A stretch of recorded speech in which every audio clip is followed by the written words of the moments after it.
डालियों से अलग कर दें, अपितु हमें ऐसे मालियों की आवश्यकता है जो उन फूलों को एक ही सूत्र में पिरोए रखें, जिससे हमारे राष्ट्र और निखरता रहे।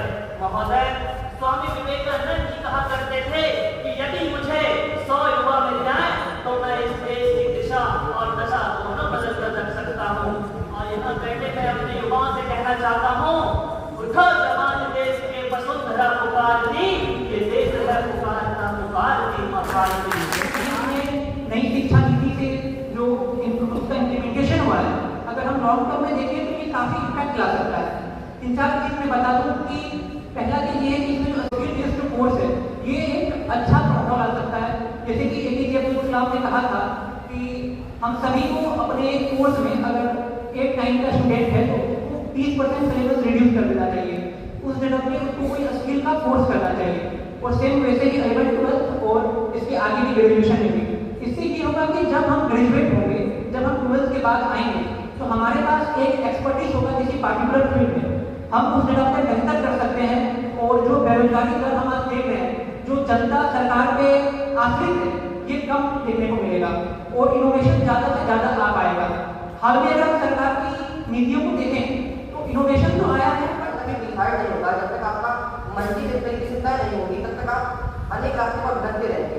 आपको जाना है सिविल लाइन, आपने डिसाइड नहीं कि हमको सिविल लाइन जाना है तो आप निकलेंगे तो यहाँ छोटा राजा भटकते रह जाएंगे।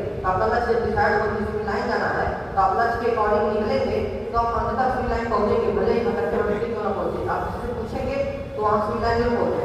तो पहली का लक्ष्य ऐसा होना चाहिए जिसमें आपका भी हित निहित हो, आपके परिवार का जो हित हो उसमें निहित हो, आपके समाज का हित निहित हो और आप अपने को एक बेहतर व्यक्तित्व का निर्माण वहाँ पे कर सकें। तो अपने लक्ष्य के निर्माण में आपको ये सब कुछ बातों का जो है उल्लेख करना है। इतिहास का एक दुर्लभ, एक भयावह और एक गौरव, हमारे भारत का गौरवशाली इतिहास रानी पद्मावती पर एक मूवी आई थी रणवीर सिंह और दीपिका पादुकोण की पद्मावत, इसमें बहुत विवाद भी हुआ। रानी पद्मिनी हमारे भारतवर्ष की आभा, हमारा स्वाभिमान।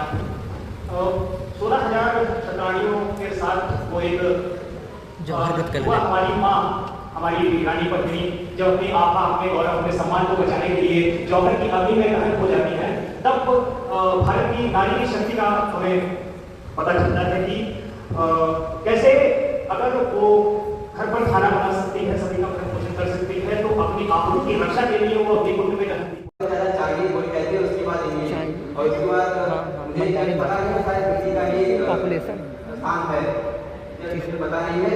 तो इसे हमें और आगे बढ़ाना है क्योंकि हमारी जनसंख्या इतनी ज़्यादा है। अगर हम अपने हिंदी भाषा को अधिक से अधिक जानेंगे और इसे पूरे विश्व में बिखेरने का प्रयास करेंगे तो यह बहुत आगे तक कहा है कि मुझे कदम कदम पे चौराहे मिलते हैं, एक कदम रखता हूँ चौराहे टूटती हैं, उन सभी राहों पर से गुजरना चाहता हूँ, उन सभी राहों पर से